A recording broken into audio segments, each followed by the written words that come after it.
Orient bell tiles studio से आप देख रहे हैं एबीपी न्यूज। नमस्कार, बहुत स्वागत है आप सभी का। आप देख रहे हैं एबीपी न्यूज पर स्पेशल रिपोर्ट। मैं हूं अपर्णा मौजम। बात करेंगे राजा रघुवंशी मर्डर केस की, वो वारदात जो पूरे देश में सुर्खियों में है, क्योंकि राजा की हत्या का आरोप किसी और पर नहीं बल्कि उसकी पत्नी सोनम पर लगा है और रोजाना नए नए खुलासे हो रहे हैं। इस बीच सोनम समेत हत्याकांड के सभी आरोपियों से पूछताछ जारी है। बड़ी खबर आपको बता रहे हैं, राजा रघुवंशी हत्याकांड के आरोपियों से पूछताछ। सोनम से अलग से एसआईटी पूछताछ कर रही है। शिलांग के सदर पुलिस स्टेशन में पूछताछ जारी है। सभी आरोपियों से अभी जो है वो अलग अलग सवाल जवाब किए जा रहे हैं। जल्द ही आमने सामने बैठाकर पूछताछ होगी। 1-2 दिन में क्राइम सीन पर ले जाए जाएंगे आरोपी। इस वक्त की बड़ी खबर आपको बता रहे हैं, शिलांग में है। मेघालय पुलिस को सोनम की 8 दिन की रिमांड मिली है। अभी सभी आरोपियों से, सोनम समेत सभी आरोपियों से अलग अलग सवाल जवाब किए जा रहे हैं। 1-2 दिन में जल्द ही आमने सामने बैठाकर यहां पर क्रॉस क्वेश्चनिंग की जाएगी और फिर उसके बाद क्राइम सीन पर आरोपियों को ले जाया जाएगा।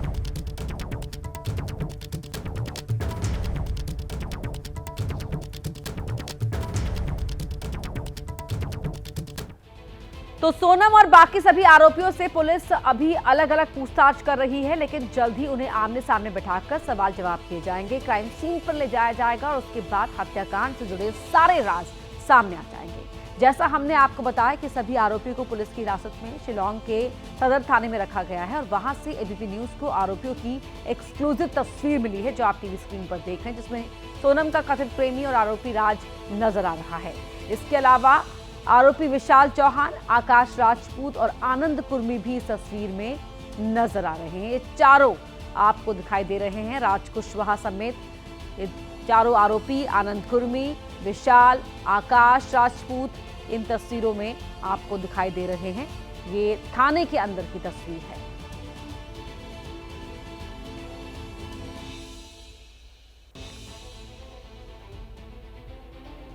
तो मेघालय पुलिस ने 5 आरोपियों को 8 दिन के लिए हिरासत में लिया है। इस दौरान पुलिस इनसे हर उस सवाल का जवाब जानना चाहेगी जो आपके जहन में भी चल रहा है। उन सवालों की लिस्ट पर आगे बात करेंगे। उससे पहले आपको बताते हैं कि पुलिस के सामने आरोपियों से क्या कुछ बरामद करने की चुनौती है। चुनौती नंबर 1, सोनम के दोनों आईफोन पुलिस को बरामद करने हैं, जिसमें हत्या और साजिश के तमाम सबूत दर्ज है। फोन हत्या की गुत्थी के तमाम राज खोलेंगे। चुनौती नंबर 2, पुलिस को राजा रघुवंशी के वो गहने बरामद करने हैं जो पहनकर वो शिलांग गया था। चुनौती नंबर 3, राजा का फोन भी पुलिस को नहीं मिला है। क्रेडिट कार्ड, डेबिट कार्ड का भी पता नहीं चला है, इसके बारे में भी पता लगाना है। चुनौती नंबर 4, वारदात वाले दिन सोनम ने जो कपड़े पहने थे वो कपड़े और बाकी का सामान जो ट्रिप पर साथ ले गए थे उसे बरामद करना है। चुनौती नंबर 5, बाकी आरोपी जो फोन इस्तेमाल कर रहे थे उन फोन को ढूंढना भी एक बड़ी चुनौती है। तो पुलिस अब इन 8 दिन की रिमांड में आरोपियों से पूछताछ करेगी और तमाम सवालों के जवाब जानना चाहेगी। पहला सवाल, हत्या की प्लानिंग कब से कर रहे थे? दूसरा सवाल, क्या कोई छठा आरोपी भी साजिश में शामिल है? तीसरा सवाल, क्या राज से शादी करने के लिए ही हत्या की गई? चौथा सवाल, पैसे कहां से मिल रहे थे? पांचवा सवाल, क्या नेपाल भागने की प्लानिंग सोनम कर रही थी? और इसी तरह के कुछ सवालों के जवाब पुलिस जानना चाहेगी। फिलहाल अभी हम लोग को ये पता चला है कि ये सभी ने मोरलेस कन्फेस कर लिया कि वो लोग इस क्राइम में इन्वॉल्व है। नहीं, उसका फ़ोन नहीं मिला है और उसका एक रिकवरी हम लोग ने कल किए थे। वो इंडोर से एक एक्यूज का वो जो कपड़े जो उसने पहना था उस मतलब मर्डर का दिन में, वो कपड़ा हम लोग ने रिकवर किया। वो जो मेन फ़ोन जो है वो सोनम का फ़ोन, वो अभी तक हम लोग को नहीं मिला है। तो पूरा देश ये जानना चाहता है कि सोनम का पति राजा रघुवंशी की हत्या का आइडिया सोनम को कहां से आया? कैसे सोनम ने इतनी बड़ी प्लानिंग कर ली? कैसे सोनम ने इंदौर से 2100 किलोमीटर दूर जाकर कत्ल की ये कहानी लिखी? इसको लेकर भी कई तरह की चर्चाएं हैं, कई तरह की थ्योरीज सामने आ रही हैं और कोई दावा ये कर रहा है कि क्राइम पेट्रोल सीरियल देखकर सोनम को हत्या करने का आइडिया मिला। एक दावा ये भी है कि सोनम ने शायद सावधान इंडिया जो सीरियल आता है उसे देखकर हत्या की प्लानिंग की। और एक तीसरी थियरी ये निकलकर सामने आ रही कि शायद किसी थ्रिलर वेब सीरीज को देखकर सोनम ने हत्या की साजिश रची। राजा के भाई ने तो ये कहा है कि शायद हमराज नाम की फिल्म से सोनम ने ये पूरी प्लानिंग की है। कुछ मीडिया रिपोर्ट्स में बिपाशा बसु की फिल्म जिस्म देखकर हत्या की साजिश रचे जाने की आशंका जताई गई है। राजा हत्याकांड देश की ऐसी मर्डर मिस्ट्री बन चुका है जिसमें हर कोई दिलचस्पी ले रहा है। लोग जानना चाहते हैं कि आखिर 24-25 साल की लड़की ने इतनी बड़ी प्लानिंग कैसे कर ली। हत्या का आइडिया सोनम को कहां से मिला, कैसे उसने इतनी बड़ी प्लानिंग की, इसके बारे में पुलिस जब उससे पूछेगी तब पता चलेगा। लेकिन अब तक की जांच से इतना जरूर साफ है कि कत्ल की साजिश काफी पहले से ही सोनम बना रही थी। 1 महीने पहले 11 मई को राजा रघुवंशी के परिवार में शहनाई की गूंज सुनाई दे रही थी और 1 महीने के अंदर रघुवंशी परिवार में मातम पसरा हुआ है, क्योंकि सोनम ने इश्क के लिए सुहाग को खत्म करने का प्लान बनाया था। राजा रघुवंशी के माता और पिता ने एबीपी न्यूज से बात करते हुए दावा किया है कि सोनम की कुंडली में मंगल दोष था और अपने मंगल दोष को मिटाने के लिए सोनम ने उनके बेटे की हत्या कर दी ताकि कथित प्रेमी राज के साथ वो जिंदगी बिता सके।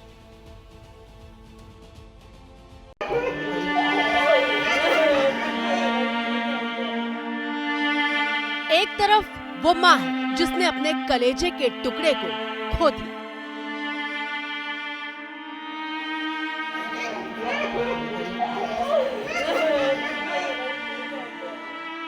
और दूसरी तरफ वो भाई है जिसकी बहन पर इस माँ के बेटे की हत्या का आरोप लगा है।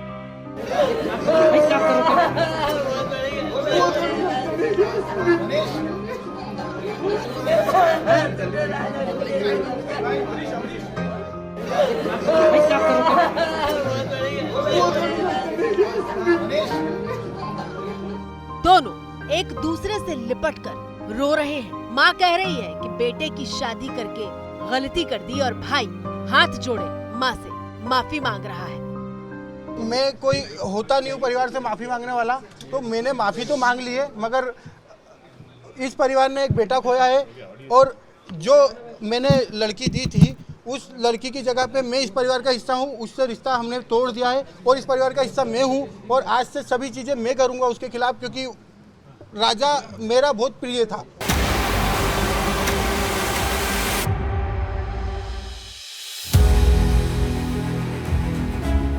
दोनों परिवारों पर दुखों का पहाड़ टूट पड़ा है। मेहंदी से लेकर संगीत तक की रस्में धूमधाम से की गई थी। सोनम और राजा की शादी में सारे शौक पूरे किए गए थे, लेकिन परिवार नहीं जानता था कि सोनम सब कुछ उजाड़ने की प्लानिंग कर चुकी है।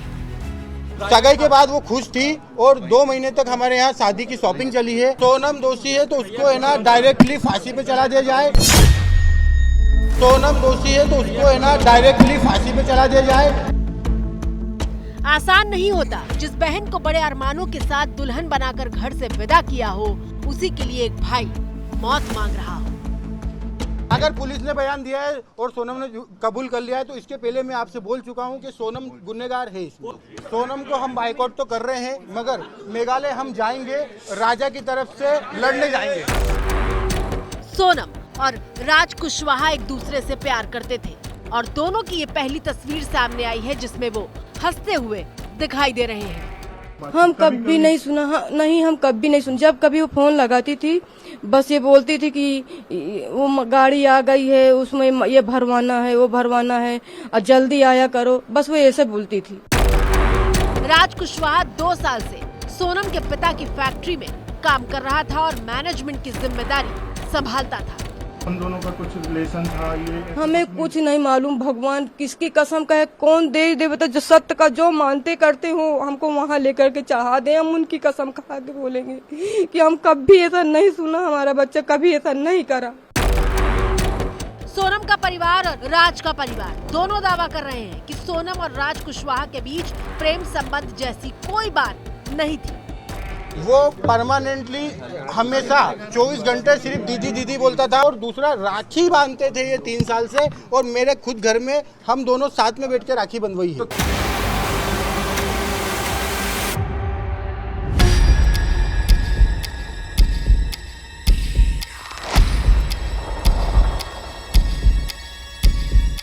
सवाल ये है कि सोनम को अगर राज से ही प्यार था तो उसने राजा से शादी क्यों की और फिर उसका कत्ल क्यों किया? वो कुछ भी कर सकती है कि सोनम कुछ भी कर सकती है। अब तो मेरे को उस पे से यकीन पूरा हट गया, क्योंकि उसने मेरे बच्चे को मरवाया, इतने बाहर करवाया। कैसी औरत थी वो, हमारे घर में कैसा काल बन के आई थी। मतलब सोनम मांगलिक थी, यानी उसकी कुंडली में मंगल दोष था। राजा भी मांगलिक था।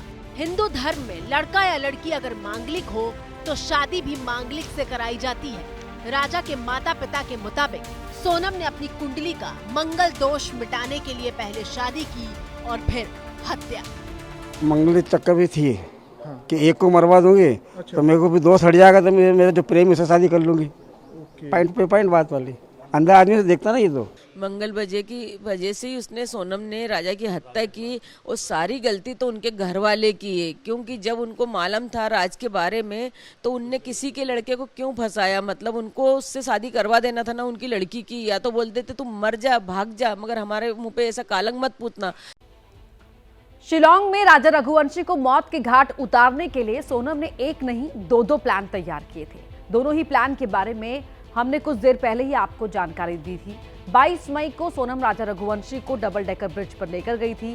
खासी हिल्स की इन्हीं खूबसूरत वादियों में सोनम राजा को मौत के घाट उतारने की तैयारी में थी। हत्यारे भी मौके पर पहुंच चुके थे। 23 मई को सोनम सुनसान वादियों की 4000 सीढ़ियों को पार कर वापस लौटी। डबल डेकर ब्रिज की नाकामी को पीछे छोड़ सोनम और हत्यारों ने प्लान बी पर काम करना शुरू किया। 8 किलोमीटर दूर वेई सवाडोंग पहुंचकर राजा की हत्या को अंजाम दिया गया। डबल डेकर ब्रिज से लेकर वो सोडोंग फॉल तक की इस पूरी वारदात को इस एक्सक्लूसिव रिपोर्ट में समझिए।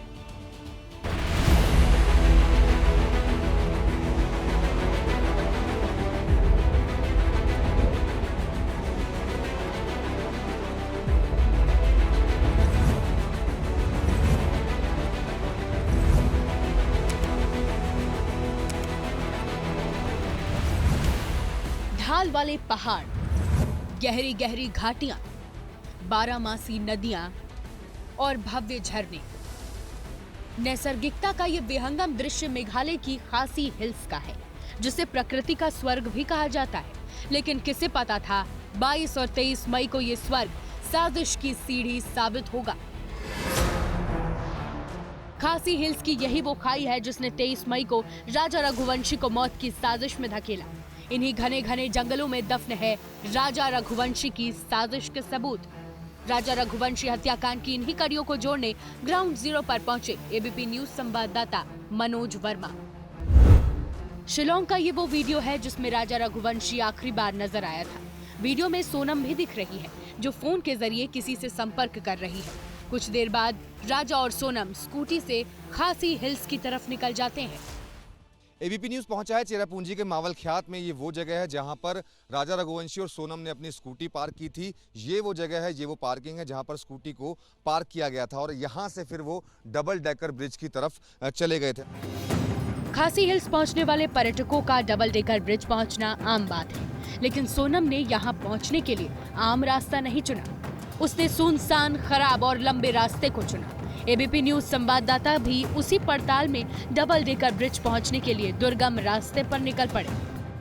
इस वक्त मैं जहां पर मौजूद हूं, ये डबल डेकर ब्रिज पर जाने का एकदम सुनसान रास्ता है और अब यहां पर चलने के बाद ये समझ में आ रहा है कि आखिरकार सोनम ने अपने पति राजा रघुवंशी को मौत के घाट उतारने के लिए इस रास्ते को क्यों चुना, क्योंकि यहाँ पर कोई भी मौजूद इस वक्त नहीं है और उस दिन भी यहाँ पर ज्यादा लोग मौजूद नहीं थे।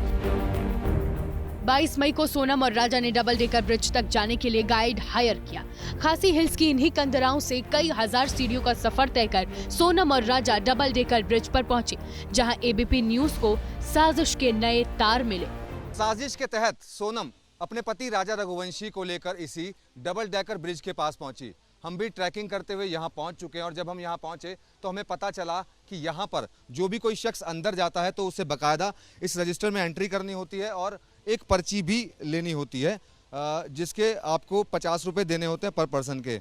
ये 22 तारीख का वो रजिस्टर है जिसमें मैंने काफ़ी कोशिश की तलाशने की कि इसमें कहीं पर सोनम रघुवंशी या फिर राजा रघुवंशी का नाम हो, लेकिन मुझे इस रजिस्टर में वो नाम नज़र नहीं आ रहा है, क्योंकि इस कत्ल की प्लानिंग पहले ही कर ली गई थी। यही वजह है कि हो सकता है कि सोनम ने इसमें जो नाम लिखा हो वो गलत लिखा हो। सोनम और राजा डबल डेकर ब्रिज तक पहुंचे। दोनों ने वाटरफॉल पर वक्त भी बिताया और गवाही के तौर पर यहाँ मौजूद है शिप्रा होम स्टे, जो डबल डेकर ब्रिज से कुछ मीटर पर ही स्थित है। यहीं सोनम और राजा रघुवंशी ने 22 अप्रैल की रात गुजारी थी, जो राजा रघुवंशी की आखिरी रात साबित हुई। ये वो कमरा नंबर 4 है जिसके अंदर सोनम रघुवंशी और राजा रघुवंशी रुके थे। तस्वीरें आप इस कमरे की देख सकते हैं। जो यहाँ के ऑनर हैं उनसे हमारी बातचीत हुई। उनका साफ तौर पर यह कहना है कि जब वो दोनों यहाँ पर पहुंचे थे तो जो रजिस्टर के अंदर एंट्री होती है वो राजा रघुवंशी ने की थी और उसके अंदर सिर्फ राजा रघुवंशी ने अपना नाम मेंशन किया था और +1 किया था। यानी हो सकता है कि इसमें भी सोनम की कोई साजिश हो। जिस होम स्टे में सोनम और राजा ठहरे उसी के नजदीक में तीनों हत्यारे भी ठहरे हुए थे। अगले दिन सोनम और राजा तड़के डबल डेकर ब्रिज होते हुए वापस लौटे। इनके साथ वो तीनों हत्यारे भी मौजूद थे। तीनों ने राजा से अच्छी जान पहचान कर ली थी। रास्ते में राजा, सोनम और इन तीनों ने साथ में चाय भी पी थी। डबल डेकर ब्रिज जाने के रास्ते में एक चाय की दुकान है। सोनम और राजा रघुवंशी जब 23 तारीख को वापस लौट रहे थे तब वो यहाँ पर रुके थे और उन्होंने यहाँ पर चाय भी पी थी। इनकी माने तो यहाँ पर और भी टूरिस्ट मौजूद थे। हो सकता है कि उन टूरिस्टों में वो कातिल भी साथ में ही चल रहे हों, क्योंकि जिस तरीके से ऊपर जो एक गाइड थे उन्होंने भी ये बताया था कि जो 3 लोग थे उनके साथ जाते हुए देखा था, तो कहीं ना कहीं कातिल लगातार साथ चल रहे थे। 23 मई को डबल डेकर ब्रिज से राजा सुरक्षित लौट आया था, लेकिन सोनम समेत चारों शख्स उसके सिर पर मौत बनकर मंडरा रहे थे। इसके बाद सोनम, राजा और तीनों हत्यारे 2 स्कूटी पर सवार होकर वेई सौडोंग फॉल की तरफ चले, जहां वारदात को अंजाम दिया। बात कर लेते हैं भीषण गर्मी की। रोज रिकॉर्ड तोड़ रहे तापमान की। इन दिनों आसमान से आग बरस रही है और इससे अभी राहत मिलने के कोई आसार नहीं है। दिल्ली में आज भी गर्मी का रिकॉर्ड टूट सकता है। दिल्ली एनसीआर में मौसम विभाग ने आज भी हीट वेव का रेड अलर्ट जारी किया है। पंजाब, हरियाणा, राजस्थान में भी हीट वेव का रेड अलर्ट जारी किया है। यूपी और एमपी में भी अगले 72 घंटे लोग लू के थपेड़ों से हलकार रहेंगे। पारे का ये प्रकोप मैदानी इलाकों के साथ साथ पहाड़ों पर भी देखने को मिल सक रहा है। वो पहाड़ जहां लोग गर्मियों से राहत पाने के लिए जाते हैं, वहां भी कई इलाकों में लू चल रही है। जम्मू कश्मीर में लोग भीषण गर्मी से त्रस्त हैं। जम्मू में पारे का प्रकोप दिख रहा है तो श्रीनगर में भी लू के हालात हैं, यानी गर्मी अपने पूरे शबाब पर है।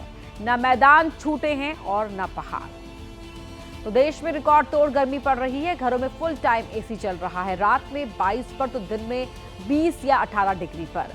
लेकिन जल्द ही वो दिन आने वाले हैं जब आप एसी तो चला पाएंगे, उसे मर्जी से ऑन ऑफ तो कर सकेंगे, लेकिन उसकी स्पीड कितनी हो, कूलिंग कितनी हो, उसका टेम्परेचर कितना हो, ये सरकार तय करेगी। जी हाँ, गर्मी चाहे जितनी हो, कितने ही पसीने छूट रहे हो, लेकिन सरकार तय करेगी कि आप कितनी से कितनी डिग्री ठंडक के हकदार हैं। अजीब जो है वो आपको जरूर लगेगा कि आपकी गर्मी पर सरकार कैसे सेंसरशिप लगा सकती है, लेकिन सच यही है कि एसी आपका, रिमोट आपका, ऑन करने की मर्जी आपकी, बिजली बिल आपका, लेकिन कूलिंग लिमिट सरकार की होगी।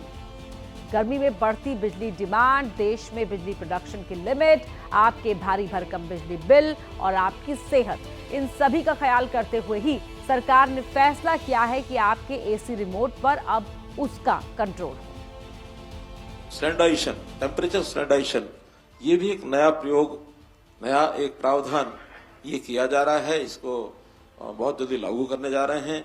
अब एसी का जो टेम्परेचर स्टैंडर्डाइजेशन है 20 डिग्री से 28 डिग्री रहेगा, यानी 20 डिग्री से नीचे हम उसकी कूलिंग नहीं कर सकेंगे और 28 डिग्री से ऊपर वार्मिंग नहीं कर सकेंगे। इस प्रकार का एक पहली बार इस प्रयोग को किया जा रहा है और मुझे लगता नहीं है कि 20 डिग्री से नीचे कोई करके सोता होगा। सर्वे में तो यह है कि अभी 20 लोग कहते हैं इसको 24 अभी कर दें, लेकिन कुछ लोगों की चिल्लाटना शुरू हो जाए, इसलिए 20 से 28 उसको नॉर्म्स को हमने तय किया है। अब देखिए कि आपके एसी पर ये सेंसरशिप कैसे लागू होने वाली है। ऊर्जा मंत्रालय कैसे आपके एसी को कंट्रोल करेगा। सरकार ने एसी के टेम्परेचर का स्टैंडर्डाइजेशन का फैसला लिया है। एसी का तापमान 20 डिग्री से 28 डिग्री सेल्सियस के बीच होगा। आप एसी को मिनिमम 20 डिग्री सेल्सियस से नीचे नहीं ला सकेंगे। कंपनियां जो एसी बनाएंगी उनमें टेम्परेचर सेटिंग 20 से 28 डिग्री ही रखेंगी। लेकिन जैसे ही आपकी कूलिंग को कंट्रोल करने का ये फैसला हुआ, लोग आधी अधूरी समझ के साथ सरकार के पीछे पड़ गए। मीम बनाने शुरू कर दिए कि क्या सरकार अब घर घर झांक कर एसी का टेम्परेचर चेक करेगी? सरकार के पास क्या और कोई काम नहीं बचा? रात को छापा मारकर चेक करेगी कि एसी 18 डिग्री पर तो नहीं चला रहे हो? रिमोट छीन लेगी या गिरफ्तार कर लेगी? पुराने एसी के कबाड़ में फेंक दिए जाए? तो यहाँ आपकी जानकारी के लिए बता दें कि टेम्परेचर की 20 से 28 डिग्री की नई लिमिट उन एसी मॉडल्स में होगी जो बाजार में नए आएंगे। पुराने एसी जैसे हैं वैसे ही चलते रहेंगे। उन पर सिर्फ एडवाइजरी है कि 24 से 26 डिग्री के बीच चलाएं। अप्रैल से जुलाई देश में बिजली का लोड 250 गीगावाट तक पहुंच जाता है। एक्सपर्ट्स की माने तो एसी का टेम्परेचर 1 डिग्री कम करने से बिजली की खपत 6% तक बढ़ जाती है। भारत में इस समय 10 करोड़ एयर कंडीशनर्स चल रहे हैं। इसमें हर साल 1.5 करोड़ एसी बढ़ रहे हैं। देश में एयर कंडीशन से बिजली खपत इस समय 50 गीगावाट है, जो कुल बिजली खपत का 5वां हिस्सा है। एसी को 24 से 26 डिग्री रखने से देश में सालाना 12 से 14 अरब यूनिट बिजली बच सकती है। एसी का टेम्परेचर बढ़ाकर भारत 2035 तक बिजली पर 7.5 लाख करोड़ रुपए तक खर्च घटा सकता है। ठीक है, हम जैसे 25 पे हम एसी चलाते हैं, जो बहुत से कंज्यूमर है वो 25 पे एसी चलाते हैं, उनको कंफर्ट एक कूलिंग चाहिए, तो उसका कंप्रेसर पर लोड कम होता है, जिससे क्या होता है उसकी इलेक्ट्रिसिटी की सेविंग भी ज़्यादा होती है। बहुत से लोग हैं जो 16 पे करके चलाते हैं, बट वो 16 इस गर्मी को देखते हुए अचीवेबल नहीं होता है, तो वो कंटिन्यूसली रनिंग होता रहता है कंप्रेसर, जिसपे कंप्रेसर पर लोड पड़ता है। अब कंप्रेसर पर लोड पड़ेगा तो इलेक्ट्रिसिटी ज़्यादा लेगा ही लेगा वो आपका। तो अब ये जो निर्णय है, जैसे 20 डिग्री एक सेट कर रखा है, तो निर्णय बहुत अच्छा है, जिससे बिजली के बिल में कंज्यूमर को बहुत राहत मिलेगी।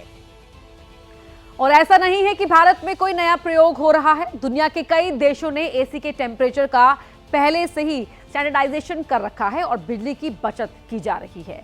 ब्रिटेन में ये लिमिट 24 डिग्री है, जबकि अमेरिका में 25.5 डिग्री, चीन में 26 डिग्री, साउथ कोरिया में भी 26 डिग्री, जबकि स्पेन में 27 डिग्री है। जापान ने तो एसी के मिनिमम टेम्परेचर की लिमिट 28 डिग्री सेल्सियस तय की हुई है। हालांकि भारत में एसी का इस्तेमाल करने वाले चीन के मुकाबले 1/6 भी नहीं है, लेकिन एक स्टडी है कि 2050 में भारत में बिजली की जो खपत होगी उसका 45% हिस्सा सिर्फ एसी चलाने की वजह से होगा। वैसे मुझे नहीं लगता कि 16 डिग्री जो है 17 डिग्री जरूरत नहीं होती है, और हम लोग तो अपने जो है घर के अंदर है 24 डिग्री पे करते हैं। 24 डिग्री एक अच्छा टेम्परेचर है, और इसके साथ एक फ़ायदा ये भी है कि जो बिजली का बिल है वो भी कम आएगा। वैसे ये सब चीज़ें इतनी महंगी हो रही हैं, कुछ तो कम होगा। तो एसी को 24 से 26 डिग्री तक चलाने में शरीर का भी भला है। ये तो WHO सर्टिफाइड है कि एसी को 24 डिग्री से कम रखने पर सर्दी, खांसी, सांस और जोड़ों के दर्द की दिक्कतें होती हैं, इम्यूनिटी घटती है, जेब की तबीयत बिगड़ती है, सो अलग। इसे यूं समझे, मान लो आप रोजाना 8 घंटे एयर कंडीशन चलाते हैं, इसे 18 डिग्री पर चलाते हैं तो महीने का बिल आएगा 3600 रुपए, और अगर 24 डिग्री पर चलाते हैं तो बिल आएगा 2400 रुपए, सीधे 1200 रुपए की बचत। एसी का टेम्परेचर 1 डिग्री बढ़ाने पर सीधे सीधे बिजली बिल में 6% की बचत होती है। यानी खुद की जेब का भला, देश के बजट का भी भला, खुद की सेहत का ध्यान और देश के पर्यावरण का भी ख्याल।